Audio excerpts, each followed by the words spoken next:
Hey ho, Tudor-minded people. It's Philadelphia Carey for Tudor Time Machine. Today's word of the week is goll. When I desire to make amends to my favourite after a lover's spat, I say, "Oh, good my lord, take my goll in yours, and let us be friends again." Goll? How now, Tudor Files? What think you? If you're new here, I'm Gage.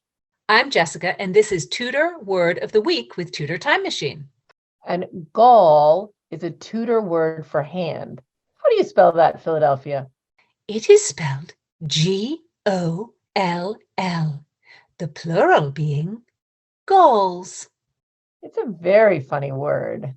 I agree. I don't know why, but I keep hearing it in my head in sort of a mob movie voice, like, "Hey, you wise guy, put up your galls before I shoot."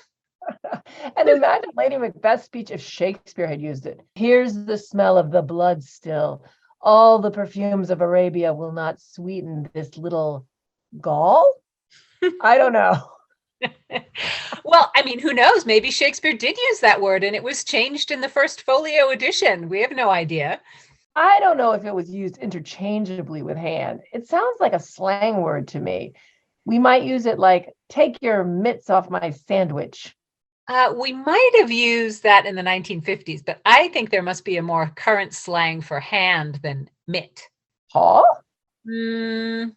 Okay, well, we don't know if Shakespeare ever used the word goll for hand, but we do know for certain that the word was used in an extremely popular play of the period called The Woman Hater. In The Woman Hater, a lady is trying to entice the woman hater, who is an Italian dupe, out of his woman hating. And she takes his hands in hers and she says, "Alas, how cold they are, poor gulls. Why dost thee not get thee a muff?" The Woman Hater was one of the first collaborations by the winning writing team of Francis Beaumont and John Fletcher, who we've mentioned before. It was probably first performed in about 1606 by the children of Paul's. You read a lot about these companies in 16th century and early 17th century London. These child acting companies were a really important part of the theater scene of the Elizabethan and Jacobean period.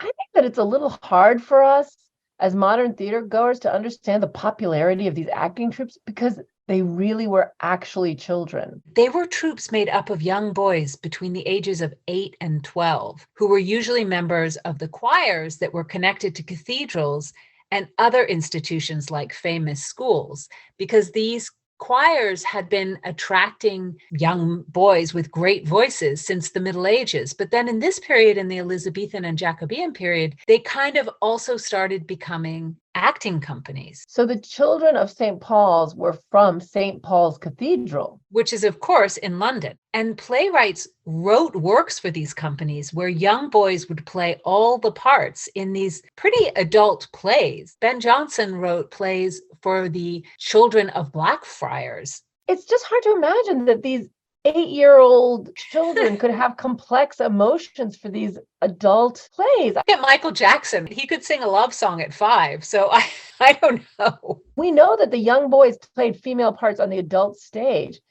but these actors were all young boys and they played all the roles, the kings, the princesses, the spurned lovers, and they were actually the rivals of the grown-up actors. When we say that boys played the female parts, it would be more like boys 14, 15, 16. It wouldn't be boys of 8. In Hamlet, actually, they're mentioned as the troupe of little Ayahs, having driven out the adult players who come to Elsinore. Clearly, Shakespeare is sort of making a little bit of a comment on these companies, because the term Ayahs means an unfledged hawk. So in this context, they're using it like they're not quite mature enough to be doing the part. They're sort of not schooled yet. It seems completely legitimate to me. And I would like to point out, Ayahs is also a Tudor word. You get 2 in this episode. But do you think the adult companies like the Lord Chamberlain's men ever said, "Hey, you kids, get your galls off our plays"? Why not? Try using our Tudor word of the week, goll, in place of hand, and let us know how it goes. And next week, join us when Philadelphia Carey surprises us with a new word. I'm very surprising. Join us.